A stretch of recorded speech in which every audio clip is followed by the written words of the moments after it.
Was it a murder, a suicide, a tragic accident? Let's look into the life of Rudolf Diesel. It was the evening of September 29th, 1913. The North Sea was calm, the stars faintly visible through a thin veil of mist.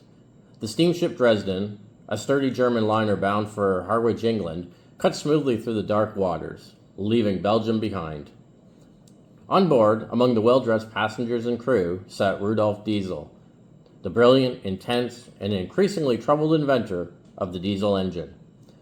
At 55, he was a man of contradictions, celebrated across Europe for revolutionizing industry, yet burdened by debt, depression, and a growing sense of isolation. He had just attended a meeting in London, or so he told his family, but no one really knew the full truth. He carried with him a leather satchel containing documents. Some say were patents, others say financial records, or maybe it was something more dangerous. At dinner that night, Diesel dined alone, barely touching his food.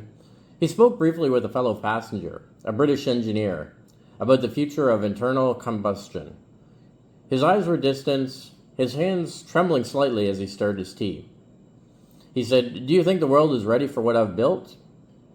The engineer, thinking it rhetorical, smiled. "The world runs on your engine, Herr Diesel." Diesel nodded, but didn't smile back.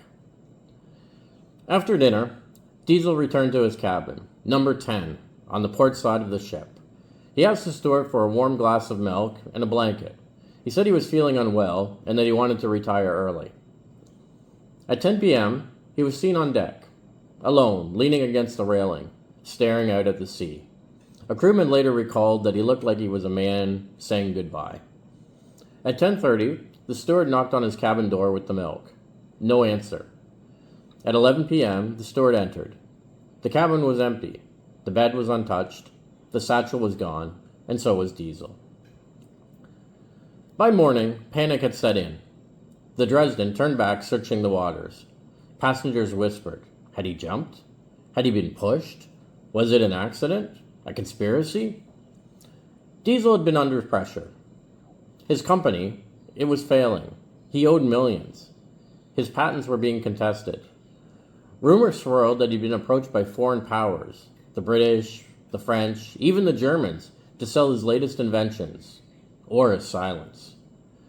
Some say he was on the verge of revealing a new revolutionary engine, one that could run on vegetable oil, making fossil fuels obsolete.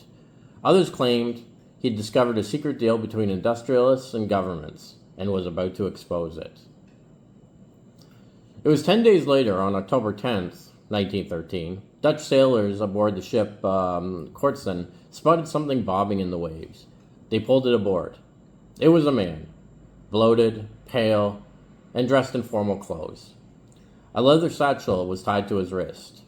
Inside, a notebook, a few personal letters, and a single cryptic note. "I am not mad. I am not a traitor. I am a man who saw too much." The body was identified as Rudolf Diesel, confirmed by his son, Eugene, who had traveled to the Netherlands to claim it. The official verdict? Suicide.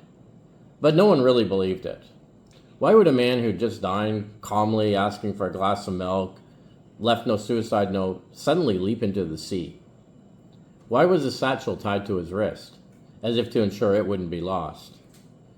Why did the Dutch sailors find him exactly where the Dresden had turned back, as if someone had placed him there? Over the decades, theories multiplied. Murder by industrialists? Maybe they feared his new engine would collapse their oil empires. Assassination by spies? The British or French wanted his secrets. The Germans, maybe they wanted to silence him. Did he fake his death? He escaped to start anew, perhaps in South America? Or was it an accidental fall? He leaned too far, lost his balance, and drowned. Maybe just a tragic accident. But there was no evidence that, really connected any of these to confirm them. Rudolf Diesel's engine didn't vanish with him.